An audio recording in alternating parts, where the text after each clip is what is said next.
ये पूरी ग्राम पंचायत के और ग्राम पंचायत से लगे हुए गांवों बंदरों के लिए भी है कि बच्चे आएंगे, खेलेंगे, स्वस्थ रहेंगे। तो ये भी स्वास्थ्य से ही जुड़ा हुआ है। और मैं कह सकती हूँ कि मेरा सौभाग्य रहा मनरेगा का काम देखने में।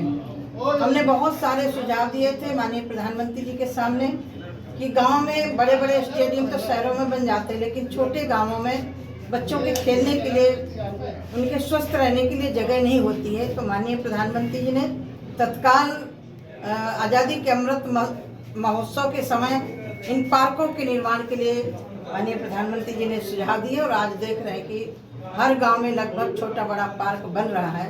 लेकिन बस ये है कि उसमें बच्चों को बहुत जो सुविधा दी गई है खेलने के लिए, कूदने के लिए या और शारीरिक श्रम करने के लिए, तो मैं निवेदन करती हूँ कि पार्क में आए लेकिन स्वच्छता का जरूर ध्यान रखें। दीदी, आज जैसे वक्फ बोर्ड का बिल पास हो गया, उस पर किस तरह से कहेंगे, जिस तरह से विपक्ष लगातार भ्रमित करने की कोशिश कर रहा है? देखिए, मुझे लग रहा है कि विपक्ष का एक नियति बन गई है कि हर काम का विरोध करना। ऐसे 370 धारा का विरोध किया, लेकिन 370 धारा खत्म होने के बाद वहाँ विकास शुरू हुआ कि नहीं हुआ? पत्थरबाज खत्म हुए, विकास की धारा बह रही है, वहाँ चुनाव हुए, वहाँ ग्राम पंचायत के चुनाव नहीं हुए थे आज़ादी के बाद से। 370 धारा खत्म होने के बाद चुनाव हुए, विधानसभा के चुनाव हुए, कहीं कोई पत्थरबाजी नहीं हुई, नहीं वहाँ वो लोग वोट ही नहीं डाल पाते थे।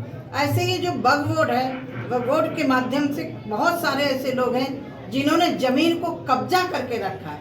वो जमीन वक्फ बोर्ड से कहीं जाएगी नहीं, लेकिन जो अवैध तरीके से कब्जा किए हुए हैं उन्हीं में से जो गरीब तबके मुसलमान हैं उनको उसका अधिकार दिया जाएगा।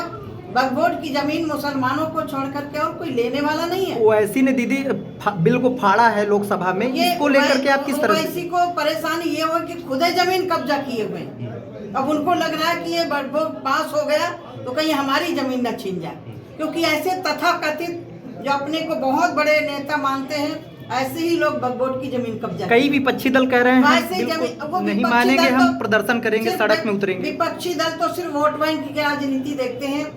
ट्रिपल तलाक का भी विरोध किया। ट्रिपल तलाक उन महिलाओं के लिए जो आज बात कर रहे हैं मुसलमानों की, उन महिलाओं के लिए जिनको 3 बार तलाक तलाक करके सड़क पर छोड़ दिया जाता था, वो पास होने के बाद आज महिलाएं कम से कम सुरक्षित हैं। साधारण कोई तलाक देने की हिम्मत नहीं जुटाता। क्या वो हम किसी हिंदू परिवार के लिए था? वो मुस्लिम परिवार के लिए था। ये वक्फ बोर्ड भी मुस्लिम तबके जो गरीब मुसलमान हैं उनके संरक्षण के लिए, उनके अधिकार के लिए वक्फ बोर्ड आया है। मुझे लग रहा है कि कुछ लोगों की नियति होती है सिर्फ वोट बैंक के चश्मे से देखना। मुस्लिम लोगों को भड़काने का, बरगलाने का प्रयास विपक्षी दल कर रहे हैं। आप लोगों से कैसी अपील करेंगे? देखिए, मेरा सबसे निवेदन है कि पहले उसको पढ़ें कि वो वक्फ बोर्ड जो संशोधन हुआ वो बिल क्या है। बिल यही है जो अवैध तरीके से जमीनें कब्जा करके गरीबों के फर्जी दस्तखत करवा करके बेच दी जाती है। अब ये नहीं कोई कर पाएगा, क्योंकि बहुत सारी जमीनें वक्फ बोर्ड की भी बिकी हैं। अब वो वक्फ बोर्ड के गरीबों को नहीं मिली हैं, वो उन जमीनों पर कब्जा करने वाले लोगों ने खरीदा है या कब्जा किया है जबरदस्ती। अब ये नहीं हो पाएगा, इसके लिए मिला है। दीदी